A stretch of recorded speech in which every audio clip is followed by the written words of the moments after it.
Passing through the veil of mystery, seeking answers no one is brave to ask. This is Bound to Truth.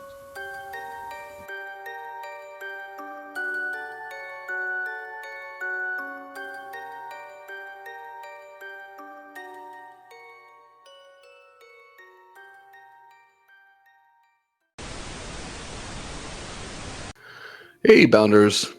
It's Chris Lopez from Bound to Truth. Hope everybody's having a great day today. Today, you're going to listen to a very special episode with a fantastic author who's been writing multiple books for a few decades, named Mike Quast, on his research, stories from others on the Bigfoot agenda. He was somebody who's been introduced to me from Randy Bauer, and I had a great conversation with him. He's a guy who's well reserved with a big heart, and I love what his approach is bringing to the table. I love his intention that he wants to do when it comes to the subject at hand, and to help others not feel ridiculed by people who've had experience with these entities. Really want you to enjoy this show. Definitely worth a listen, for sure. I know I say that a lot on my podcasts, but they're all good. I think they're all good. Some of them are a couple whatevers, but definitely worth a listen. And how can you reach me on the podcast? boundary34@gmail.com, as you can see here on this link here. Definitely send in your stories, questions, comments, theories, thoughts. If you want to be a guest on the show, I'd be glad to add you on. Again, the platform is yours. On X, Facebook, YouTube, Spotify, Buzzsprouts, Amazon, as well as Instagram and Threads. Again, the platform is yours. Hit the subscribe button, and also any donation would be grateful and helpful to help make this platform bigger for myself to help others and to get their stories out. Hope you guys are having a great day. And as always, see you on the other side. Good night. Everybody, welcome to Bound to Truth. I'm going to jump right into it because I have a very special guest who's very, my opinion, well known in regards to the Bigfoot field. Friend of Randy's as well as She Squatchers, Mike Quast. Mike, thanks for being on, and apologies again for the time zone difference. That's on me. I've had a long week, no excuse, and your time is valuable. So thanks for being here. And how are you doing today, sir? Oh, pretty good. Cool. So we're going to jump right into it. I know you've done quite a bit of interviews before, and it's pretty much the repeat process and so forth. So forgive me for the repeat questions. I'm sure you've been asked many times. Looking at your biography, you've done this for quite some time, and wanted to kind of get your little bit of an origin story. What got you interested in your experiences? And let's kind of just build from there. I've always just kind of naturally been drawn towards paranormal subjects ever since I can remember. But in 1976, when I was 8 years old, I had my own Bigfoot sighting that pretty much cemented me as that being my main paranormal interest. And all through school, then I just read everything I could get my hands on about the subject. And I knew that when I was out on my own, I was going to want to become a researcher and start traveling around and meeting witnesses and collecting stories. So 1987 is when I really started, and have been doing it ever since. Wow. So this is pretty much your full-time focus. Is that correct? Well, it's what I do in my spare time. Okay. I wish I could do it full time, but don't we all?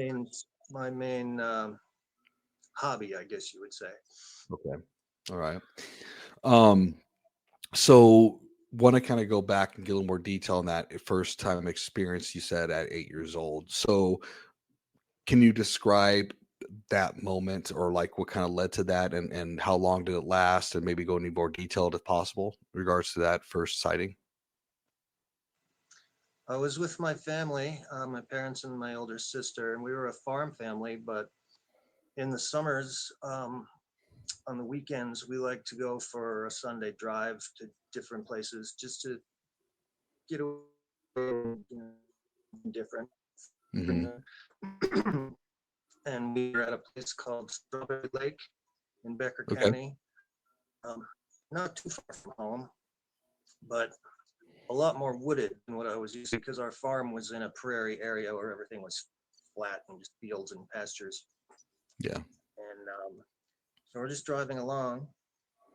I'm in the back seat, and all of a sudden, I look up the road about 150 yards or so, and there's this tall black object standing at the edge of the road.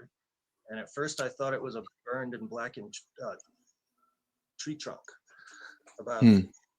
7 or 8 feet tall, Hmm. until all of a sudden it stepped away from the road on two legs and walked into the trees and disappeared. And I had it in sight for about 10 seconds only.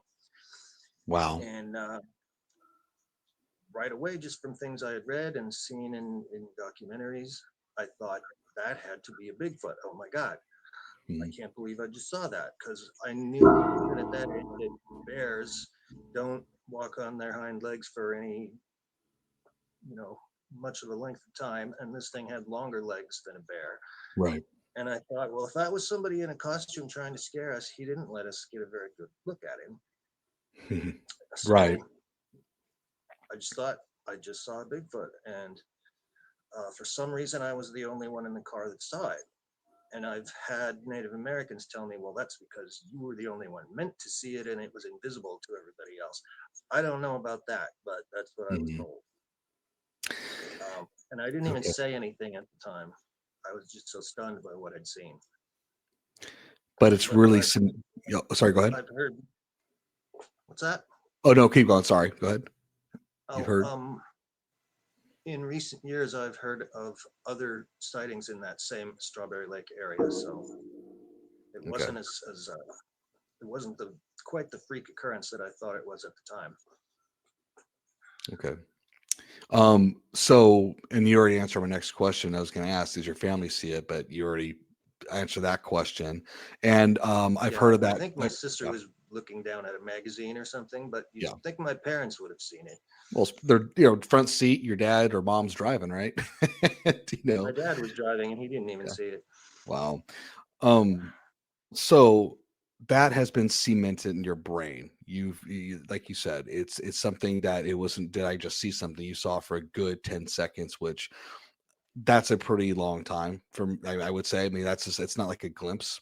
So, did you ever tell your family later on about that experience, or is this kind of something you kept to yourself and just, Yeah, I told them. I don't remember how long I took to tell them, but I did tell them.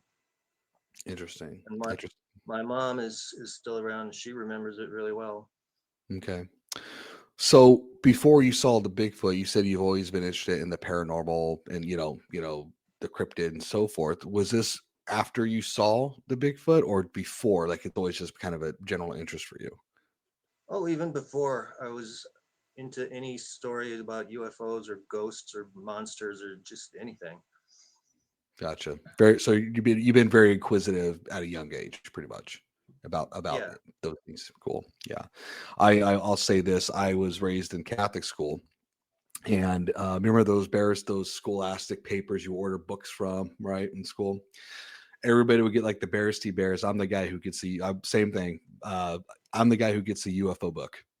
I've gotten like, and then about vampires or werewolves. I was kind of got that. So I totally understand that for sure. So since this experience that you've had, and this has really carried it over, when did you start like, hey, you know what? I'm going to start writing. I want. I really want to pursue this further as a really strong hobby. When that kind of just that ignition turned on for you to start really pursuing this pretty strongly? Well, I'd seen a few newsletters and subscribed to them on the Bigfoot topic. Um, Mm, so that was the first thing I thought of. Why don't I start one of those? I think it was 1989. I started this newsletter and advertised it in different magazines and things like that. Had ended up with quite a few subscribers and did it for several years. It was called the Sasquatch Report. Right. Um, but I did my first book in 1990 and another one in 91, and they were really amateurish. The first one I banged it out on a manual typewriter, and I was into self-publishing for a really long time, having them as I would get orders, I would print up copies in local print shops and just mail them off to people. But it was just a few years ago that Doug Hychek, who's a TV producer, he was the producer of Monster Quest for the Discovery Channel. Right. He's involved in Randy's case up at Black Duck, and once I got into that case, I met Doug and just kind of communicated with him, and there came a point where he was interested in getting into the publishing business. So he just offered to have all of my previously self-published books. He offered for free to have professional versions done of. So I'm an actual published author now, and they're sold on Amazon.com. And yeah, and if it's okay, if it's okay with you too, can I put the links for your books and everything on my podcast so people can click the links and get the books if that's okay with you? So sure, that's fine. Absolutely. All right, cool deal. So since you and I got to give you, it's almost like when I hear you starting the subscriber list, it's almost like kind of like the before the podcast, like like we see now with technology, right? It's like I'm kind of just grabbing people's interest and so forth. When you first started doing that and publishing and doing the reports that you have, the Sasquatch report, did you get was there a slow interest, or do people still really start talking to you a little bit? Have people kind of came out of the woodwork during that start of the time, like, hey, I got a story for you, or I got an experience for you? Did that kind of happen? Did that start for you when you started doing that? Yeah, I guess it was a process that took a few years, but more and more people started hearing about me and would contact me and tell me their stories. And the last book that I self-published was just a few years ago. It was called Bigfoot Chronicle, a researcher's continuing journey through Minnesota and elsewhere. I think I gave it a long title, and that book started out with the idea of doing up just a database of every Bigfoot story from Minnesota that I've been able to acquire from every source. And so I envisioned that as the appendix to a book. So I wrote the appendix first.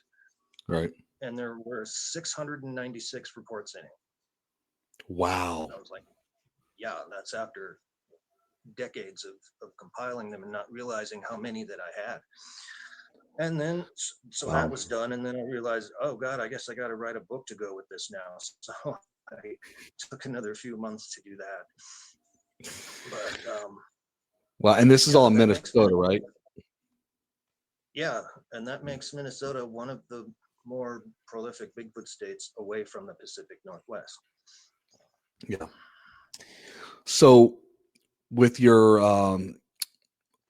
research with Bigfoot and, starting with the book and, collecting these stories, have you, we'll get definitely to Randy's stuff, because I know Randy, you've been hanging out with Randy quite a bit and doing your research with him. Has there been any parts outside, or has it always been Minnesota you've done your stuff? Have you gone to other parts of the country and did some investigating out there, or reports out there, or has it all just been more of local where you're at? Well, I did make a couple of trips to California. Okay. 2017 and 18, because in 2017 was the 50th anniversary of the Patterson-Gimlin film. Yep. And there was going to be a big gathering of researchers out there. So I thought, well, that sounds fun. And if I'm ever going to go to California, this seems like the time to do it. So I went, and happened to be really bad weather out there at the time that kind of put a damper on things as far as the gathering went. But I did meet a couple of famous people. I met Jeff Meldrum and Cliff Barrickman. Wow. And there was going to be a big gathering at the actual film site. And but it was pouring rain the day I tried to get to the film site, and I almost got there. I got to within, there's a little parking area off of this really bad mountain road. Hmm.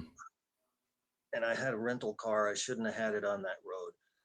But Oh, real. I got to this parking area that's about a 3/4 walk down to the film site. And that's where I met Cliff Barrickman. Mm-hmm. And there were a few other people there that I had corresponded with before. And it was raining so hard. Cliff told me, you know, you might not get out of here if you stay here much longer in this vehicle that you have, because the roads are getting worse and worse. Mm-hmm. You know, so I got that close to the film site, and then I had to make the call not to walk down to it and actually see it. But I still had a fun time out there, just meeting people and seeing the museum, the Bigfoot Museum in the town of Willow Creek. And but it really stung not getting to the film site. So I thought, well, I'm going to have to make another try for this at some point. So less than a year later, I went Mm-hmm. back again, and it just by myself, and it was gorgeous weather then, and I managed to get to the film site. What was And what was that experience for you by yourself? I mean, yeah, the intention was to get there that first round, but being there again by yourself, what was that like for you? it was pretty cool just to be Yeah. there. I'd made a trip to Great Britain. I've been there a few times, and was in Scotland and saw Loch Ness once. And I like to go to famous places, I guess, where things have happened. And But you said you saw Loch Ness. yeah, I went there. I Mm. didn't see the monster, but Oh, okay, gotcha. Okay, I was gonna be I like, went oh wow. I But went to anyways, Loch but Ness.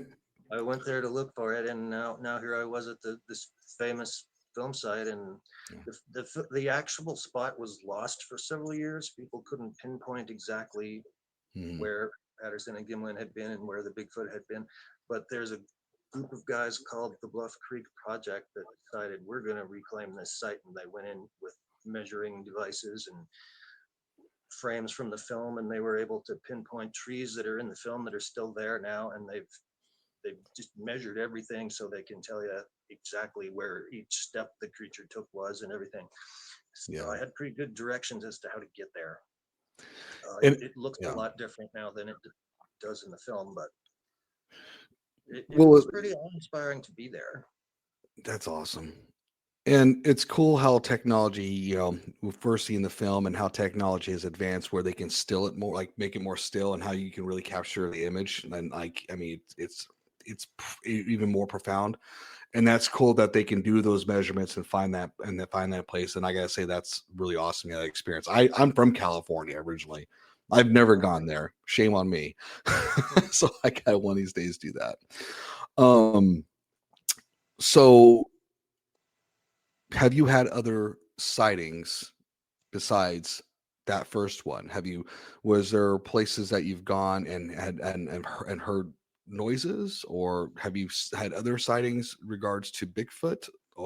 Can you share that at all? I was wondering if you had heard about this. Actually, I just had I something did. happen up there a couple I days did. I did, but that's why I want to ask you. ago. Okay. Yeah. Um, Randy's place, when I first discovered the place, I was referring to it as Bigfoot Disneyland. And the book I wrote about it, I wanted to call it that, but Mm. a friend of mine told me you can't do that because the real Disneyland will chew you into the ground. So I called Yeah. it Sasquatch Central instead. Yeah. Disneyland But doesn't joke. there's just so much happening up Yeah. there. Almost everybody that visits has some kind of experience. So I've been going there for about 5.5 years.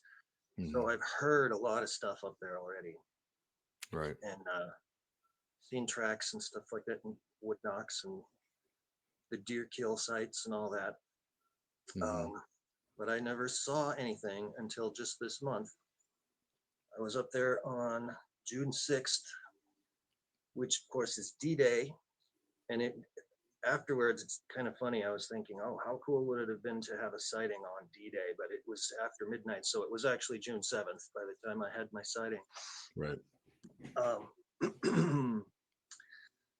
We were sitting around the campfire, me and Randy and a few other people, Mhm. and we were hearing owls and stuff like that, but nothing else was really happening.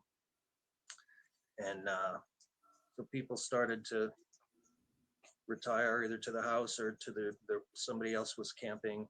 Mhm. She went to her tent, and then I went to my tent in a different spot. And took a while getting ready to get into the tent, because when I got to the tent, I found that my air mattress had gone flat. So Oh, I had to no. sit there and pump that up again. Mhm. And then when I got in the tent, I heard it hissing, so I knew it had a leak, and I was like, "Oh, great! In a few minutes, I'm going to be laying on a flat mattress, but I'll just have to make Mhm. the best of it." Right. And I changed clothes in there, got into my sweatpants to sleep in, so I was still making all this commotion. And in retrospect, later, I thought that the thing that I was about to see was probably really close by and watching me do all this, Mhm. and waiting for the tent to go silent Mhm. before it came close. So I finally got settled down and started trying to fall asleep. And a few minutes later, my eyes were like sporadically open and closed, and they just happened to be open Mhm. when I looked towards the door of the tent. And there was a super bright moon that night Mhm. that was shining straight at the door. Mhm. And so what I saw approaching the door was backlit by this moon, and I could see it through my mosquito netting Right. as just a totally black silhouette. So all I Wow. could see was size and shape. But what I saw looked like a head and shoulders kind of just floating towards the door. And Mhm. I'm like, am I really seeing this? Is that what I think it is? Oh my God. Mhm. And then it came right up to the door and like pressed its face against the netting. Wow. And then as I just laid there staring at it in amazement, it brought its hands up on either sides of its face, and they were huge hands. I have pretty big hands myself, and these Yeah. were about an inch longer and wider than mine. Yeah. And for like the first minute, I'm just laying there staring back at this thing, going, "Oh my God, oh my God, oh my God," freaked out. And then I started to get some clarity, and I thought, okay, this is happening. How many decades have you waited for this? Don't waste it. Do Mhm. something. And so I had been thinking for a while about how Jen Cruz of the She Squatchers had told me that the Ojibwa name for Bigfoot is Kichisabe. Okay. And I'd been thinking, if I see another one, I wonder what would happen if I just said that, if I'd get any kind of reaction. So that's what I did. Out loud, I just went Kichisabe, Mhm. but I didn't get a reaction. It just stayed there, stayed perfectly still, staring at me. I said it twice more and still the same thing, no reaction. Mhm. So then I got brave enough to sit up Right. and lean forward a little bit until I was actually like 6 inches from this thing's face. Wow. And it just, the whole thing feels dreamlike, but I know it happened. And I was like, holy God, this is really happening. So, but then there was kind of a sense of, well, now what am I supposed to do? Right. So the next thing I said was, "Do you want to say anything? I can see you," and it still didn't do anything. Mhm. So then I thought, what if I slowly bring my hand up, my right hand, and try to Mhm. touch its left hand, which I could still see. Mhm. But when I touched the tent, it felt like there was nothing there. Wow. So I'm thinking it it probably just kind of pulled its hands back, like it was saying, "No, don't touch me." Right. But I've had it suggested that it might have been something weirder than that, like it turned intangible, or one of the Mhm. weirder things they're said to be able to do. Right. Um, and then I started remembering conversations I've had with Randy about other people who've been in tents there and heard things outside and been too afraid to open the door and take a look. Mhm. And we both think that's kind of silly to come looking for something, and then when you find it, to be too scared to get out of your tent and look at it. Fair statement. Yeah. So I finally had this just kind of the hell with it moment, and I said, I'm opening this door. Wow. So I had to look away from the thing for a few seconds to fumble with the zippers. I finally got them open, threw the flap open, and put my flashlight out there. And wouldn't you know it, by then it was gone. So, So I put my so shoes on, yeah, got out and good. looked around, and didn't see anything. But it had, in 10 seconds, it had more than enough time to disappear into the trees in pretty much any direction.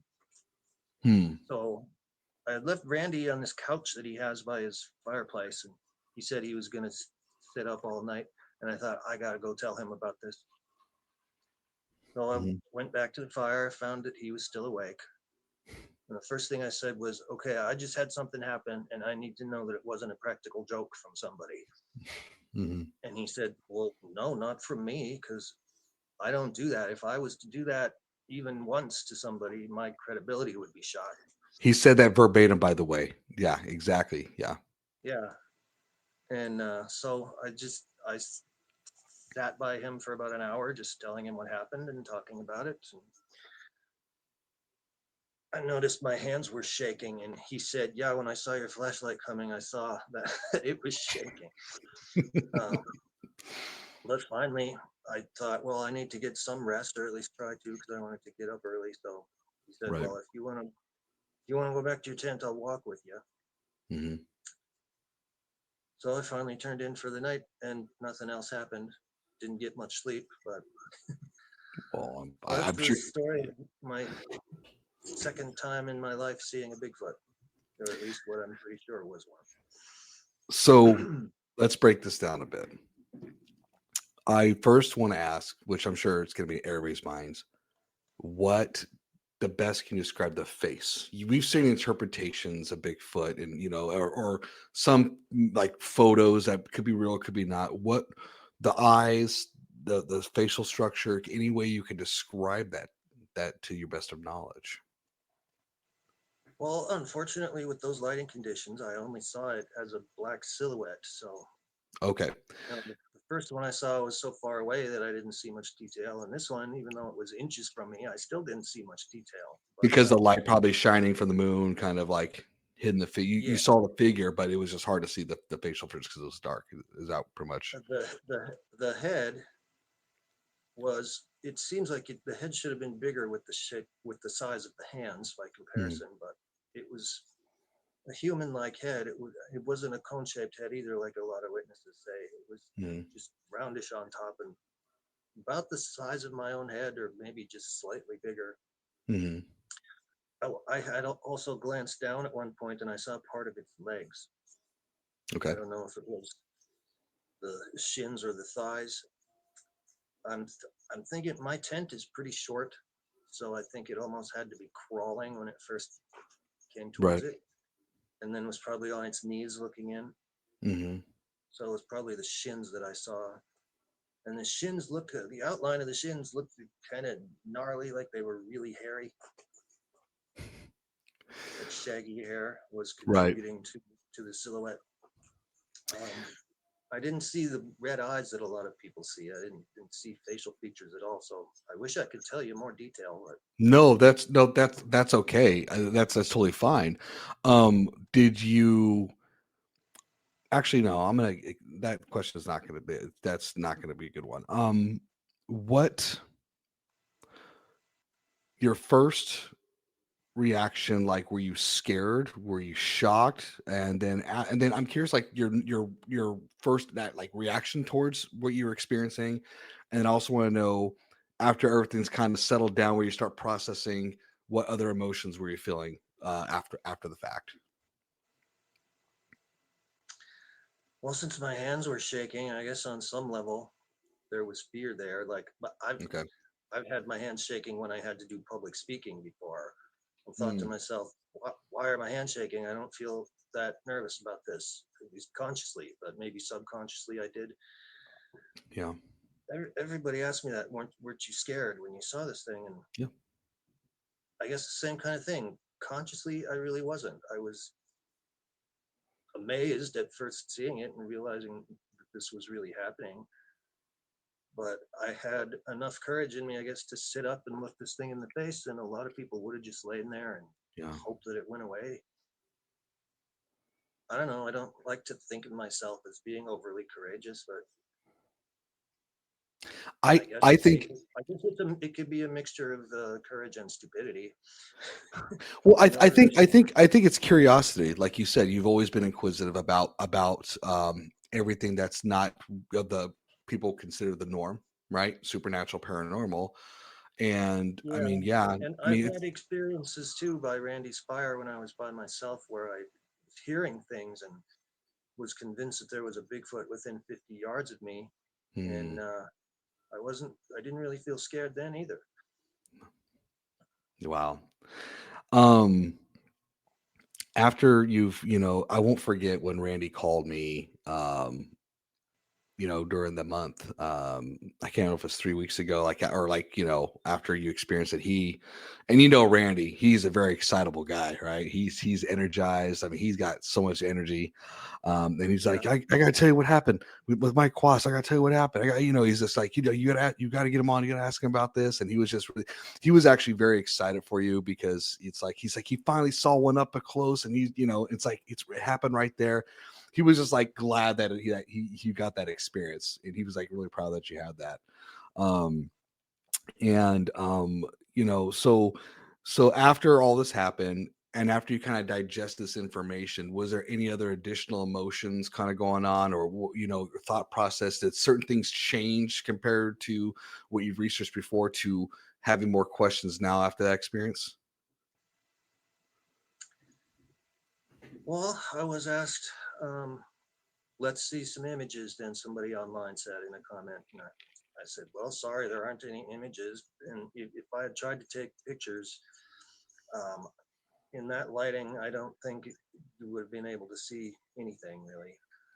Right. But I still, I mean, my phone was literally right next to me, and I kind of wish I would have thought to try and at least take a picture. Yeah. But at the same time, the the sound and the flash probably would have made the thing run off sooner than it did. Right. And the truth is that it wasn't that I thought of picking up the phone and trying. The truth is that I didn't even think of it. And this happened to a lot of witnesses Right. who who see something amazing. They're so in shock and they have a camera on them and they don't even think to try and use it.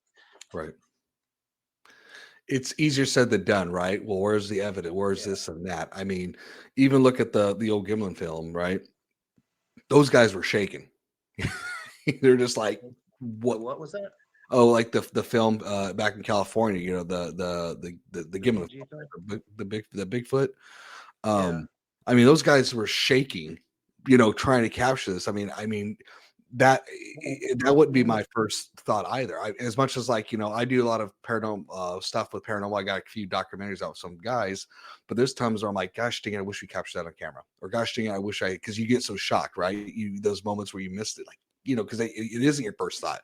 Your first thought, what the heck's going on? Be aware of surroundings, making sure I'm safe. Checking yourself, like, okay, what's happening. So I definitely understand that. Now, after you finally hopefully got some good sleep, and was there any noticeable footprints or anything? Did you look around afterwards to see where it might have gone after that, or you just kind of let it be? There weren't any footprints. I don't know if the ground was too hard or Okay. exactly why, but we didn't see any. So let me ask your thoughts about Bigfoot. Again, we all it's just theories. It's not gospel.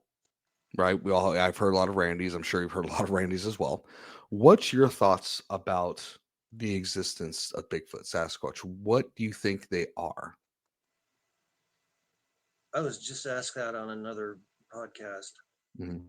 and they said this is a loaded question, but what do you think they are? And it is a loaded question. Mhm. And the answer I gave them was, I don't know what it is, but basically, I know that it is something that is real. I'm way Mhm. beyond the question of whether they exist or not. And I'm still trying to figure out exactly what they are. Um, Okay. there's the camp that thinks they're just a flesh and blood animal Mhm. that's extremely elusive, and then there's the camp that Randy's case falls under that brings in the paranormal. And as you probably know, Randy says that they're beings from another world and that Yep. they're not from here. They just like to visit and spend a lot of time here, but that they can travel back and forth between these portals, which he claims to have seen. Yeah. Um, and I know Randy's Well, not a liar, so I mean, he's an honest man, and I believe that he has seen what he says he's seen. Um, so I've had to, at least since I discovered his case, I've had to at least say that I'm on the fence as to whether there's something paranormal to them or not. But there certainly seems to be that they I, are either mhm. paranormal in nature themselves, or that there's energies in those woods that most people don't know about, that Bigfoot is intelligent enough to recognize and to interact with.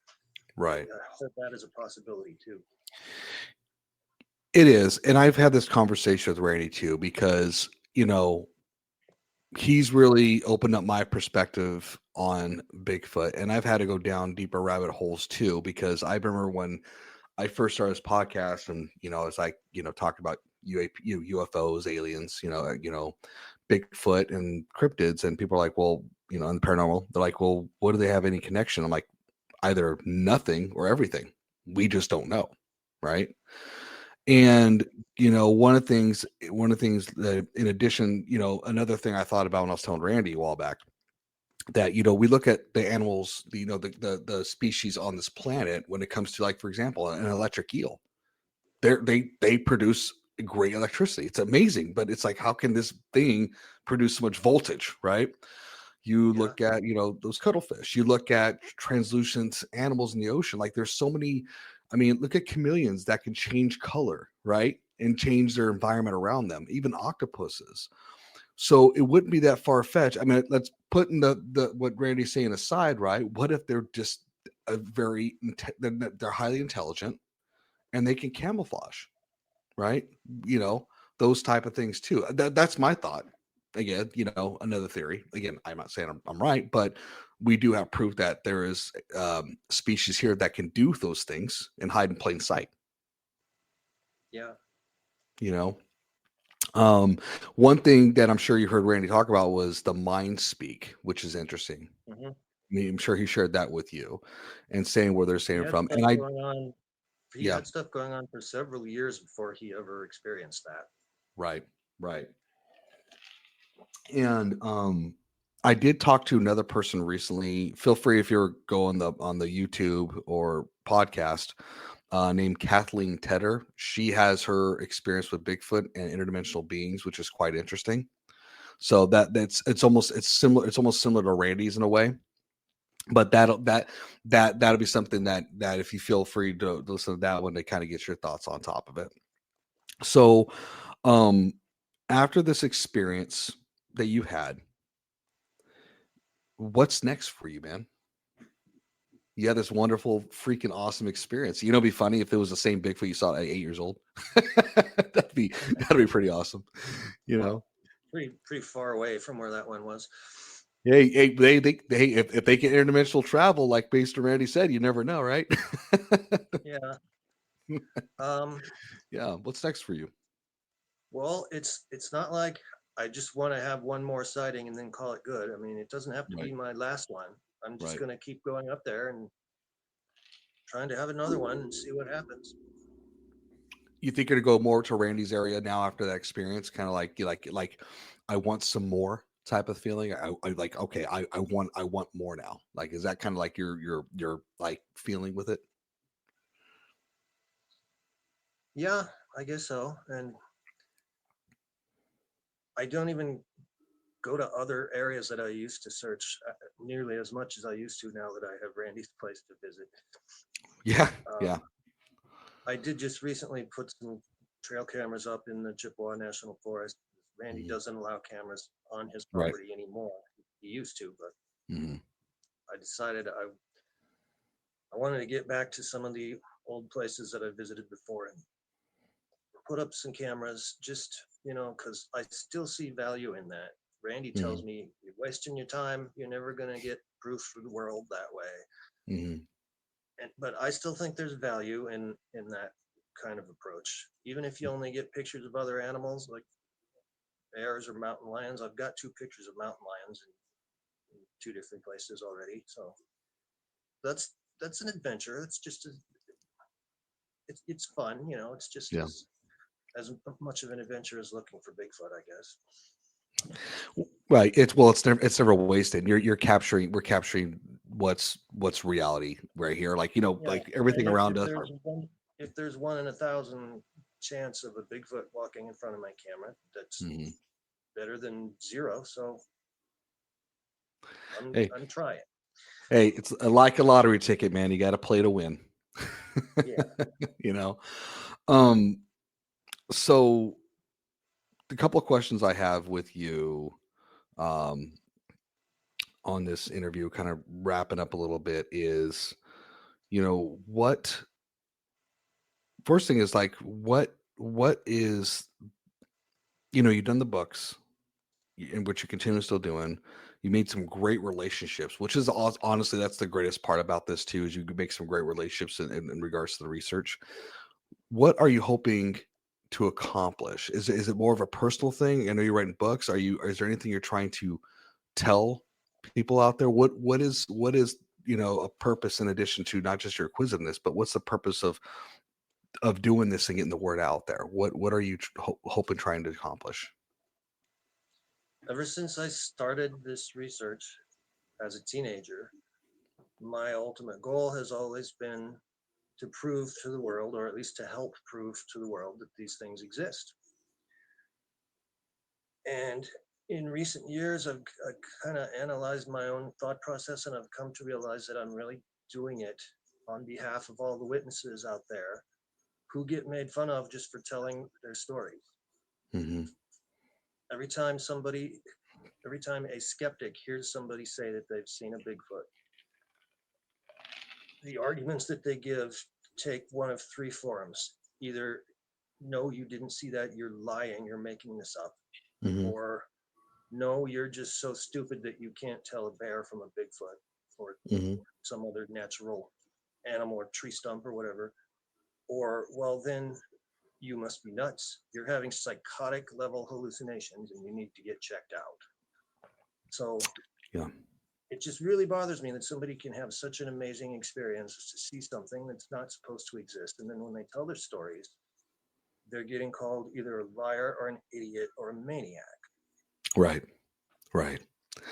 And so That's well I kind said. of feel Yeah. like the work that I'm doing is for those people, because I'm one of them. Randy's one of them. Other friends that I've made, the She Squatchers, and other researchers that I've met. Not all of them have had sightings of their own, but some of them have. Yeah. So even though Randy says you can't prove this to the world, each individual can only get proof for themselves.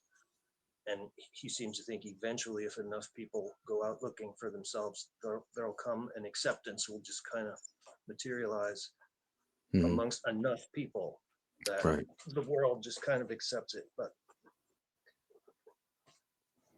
where do I Okay. go from here? I'm just going to keep doing what I've been doing, hoping that I get a chance to get a good enough picture of one someday. Mm-hmm. And I'm going to keep writing. And I'm not exactly sure what kind of form my next book is going to take or what it's going to be called, but what I would like it to be is to measure that dichotomy between the flesh and blood crowd and the paranormal crowd, and try and find some common ground, try and build a bridge between those 2 camps. I agree. Get them to get along with each other, and at least have a conversation without ridicule going on. And that's tall order. I'm not sure how to do that at this point, but I'm thinking about it. Well, I'll share this with you. I'm glad you said that, is because remember how I said that somebody asked me what is the relation with these, paranormal UFOs, Bigfoot, cryptids? I said nothing or everything. And I tend to go back to, like, okay, religion, for example. Again, I'm not bashing religion. Again, I've been raised Catholic, right? But this is our way to try to explain and cope with our faith and what we believe and so forth. I look at science. I look at science as a religion, right? People, well, that's based on facts and so forth. No, that's what we're calling something based on what our research is, right? And but that's something we've created. And when it comes to all these things, the paranormal, and one people I want people to understand out there, paranormal means everything. That's not normal. Bigfoot, cryptids, UFOs, those things, that's why it's called paranormal. It's not normal. It's not just about ghost and poltergeist. So to me, if it's not the norm, it is paranormal or supernatural. That's how I like to explain it, right? It's something that you don't just, it's not like you drive down the road and like, oh, there's a Bigfoot, say hello. You're right. If you saw a deer run across the road like here in Washington, that's not that's normal. We know they exist. They're out there. That's just me, right? Is like we you can't, it's like if you're gonna call it paranormal, understand what the definition means. That's just me. I don't know if that helps at all, but that's just my thought process. Yeah, I'd agree with that. Yeah. Um and And when it comes to yeah. how science treats the paranormal, I kind of have my own um, simplified definition of just exactly what science is. I Mhm. just refer to it as the study of everything. And if that's the That's case, well then said. I think that's got to include the paranormal. Well, and science has got to do that too. And that's the thing. Science, if I mean, we hear about the UAP reports, UFOs are finally becoming a scientific thing, right? I always question things because to me, there's always an agenda, right? What did someone say? It's okay to have the truth out there. It's about the narrative. That's what scares me, you know. But I think that's a well said point. What you just said about science. My last question to you before we end it is, you touched about how people would react to other people calling them either crazy, hallucinating, or liars, or just dumb, right? Do you Yeah. think it's more of fear of the world changing that this exists and that it could just change everything? People get scared of change. What if everything we've been told just in our history has just been BS? Do you think that has something to do with people just being scared? On some level, yeah, probably on a subconscious level. Okay. It's long been said that people fear what they don't understand, Yeah. and that Yeah. ev- that would be even if they don't realize that they're scared. That, well, Yeah. if I believed in this, that would be really scary. So it's unfortunate that a lot of people just lash out rather than have an intelligent conversation about whatever subject they're putting down. But way too Yeah. many people react that way. Well, I think we're a dangerous species ourselves because of that same point. I mean, look. We can't even get along as a species together at times, right? Look at the wars and everything out there. Yeah. Um, but yeah, I think that's well said. People fear what they don't understand, and people should have a conversation instead of just being violent. We're mature people, right? We got brains. We're given it for a reason. We were smart. I always said a person's smart and people are stupid. you know. Um, and Mike, before we again end it, is there anything else you want to say? Anything else you want to share that I haven't asked or covered? Because I want to make sure that that you definitely have the platform to share that you want to say, if anything, to everybody out there. I guess I'd just like to say to anybody who's had their own experiences, whether you've had a sighting or you've just found tracks or heard something, uh, don't be afraid to report it. Um, I look at a lot of Bigfoot believers Facebook groups, and Yeah. even though it's got the title of Bigfoot believers, there's all these skeptics that chime in the comics or the comments every time Yeah. somebody tells a story. Hmm. Somebody comes in and says, "Wow, you must be doing a lot of drugs or something like that." Don't be afraid of those people. They're just bullies. Yep. They shouldn't get to be in charge of the conversation in something that they don't need to believe in. Yeah. Okay. That's a big heart for me, man. And I agree 100% with that. That's really, really well said. You're right. There's people out there who just want to drop people down to a lower level and just, call them out, which is not fair. We should have a conversation. And everybody should be open to having that dialogue, to share those experiences, not just about what they saw, but what it's done to them too, right? What good, bad, and different. Um, so well said. So everybody, and Mike, hang on when we end off so we can recap with you. I want to thank Mike Quast again for being on here. I will definitely have links for his books on Amazon. Definitely buy them, read them. Just amazing.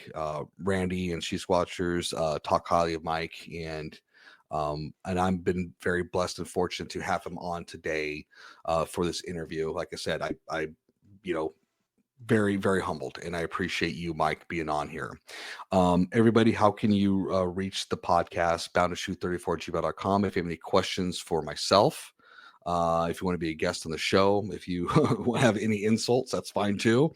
But also too, if you have any questions that you want to ask Mike, I'd be glad to direct it to Mike and see if there's any, connection there with Mike's permission as well. Please do that. Facebook, Spotify, Buzzsprout, YouTube, Amazon, Apple. What else am I missing? Oh, finally, Instagram. I finally got on the Instagram board, and it is what it is. And then also Threads. Mike, thank you for being on. Stay on. And then everybody Thanks for having again, me. absolutely. And everybody again, see you on the other side. Goodbye.